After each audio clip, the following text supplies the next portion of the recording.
सिद्धार्थ शंकर सामल जन्मदिन उपलक्षे एक स्वेच्छाकृत रक्तदान शिविर जाजपुर रोड गोष्ठी स्वास्थ्य केन्द्र में अनुष्ठित हो जाए। व्यासनगर पौर परिषद नगरपाल सुभाष चंद्र बल जोगदे रक्तदाता मानक शुभेच्छा ज्ञापन करते। कार्यक्रम में प्राय 30 यूनिट ऊर्ध्व रक्त संग्रह करा जाए।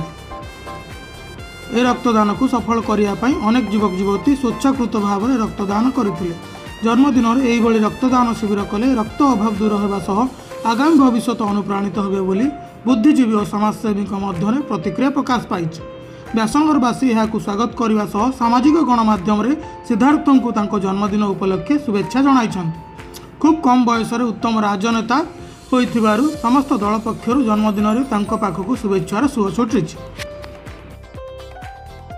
लिटू नायक निर्वाचन समाजसेवी आज आमर स्त्री जहाँ जन्मदिन सानू भाई जे कि विगत दिन में आम पुरी निर्वाचन मंडली और जाजपुर जिलार जो भी किसी सुविधा असुविधा हुए सानू भाई स्वेच्छासेवी हिसाब से छिड़ा हुई। सी आज नुहे विगत 5 वर्ष है निज जन्मदिन रक्तदान शिविर कर मु भी मो निज जन्मदिन रक्तदान शिविर सब वर्ष करुचे वर्ष करी। आज रक्त देकी माने निजको माने खुशी लगुच कि आम रक्त अभाव दूर होगा सहित आम समाज को गोटे वार्ता दौरान कि निज जन्मदिन गोटे गोटे रक्त देकी अन्य का जीवन बचाऊँच। से समस्त को निवेदन करुचु निज निज जन्मदिन में रक्तदान कर समाज से रक्त अभाव दूर कर। मु श्रीमती सविता राउत व्यासनगर म्युनिसिपालिटी पूर्वतन अध्यक्षा।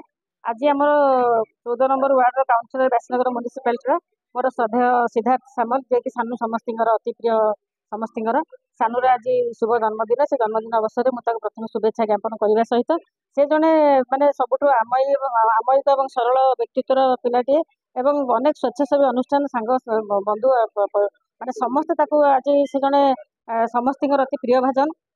तेणु स्वेच्छाकृत भाव में तार सांग बंधु मैंने समस्ते ये आसी पहुँचती कहीं सी आज जो भाव में स्वेच्छाकृत रक्तदान शिविर आयोजन कर जन्मदिन टी पालन कहीं रक्तर अभाव बर्तमान जो भाव में देखाई रक्तर अभाव आज आम देखुं कोड़ी भाव में मरण समस्या मृत्यु मुखर लोक पड़ुं। तेणु दूर करने आज से निश्चित भाव में गोटे सुंदर पदक्षेप नहीं जन्मदिन टी आज रक्तदान शिविर अनुष्ठित कर एक महत्व कार्यक्रम ये मुझे अनेक अनेक शुभेच्छा जनाऊँ।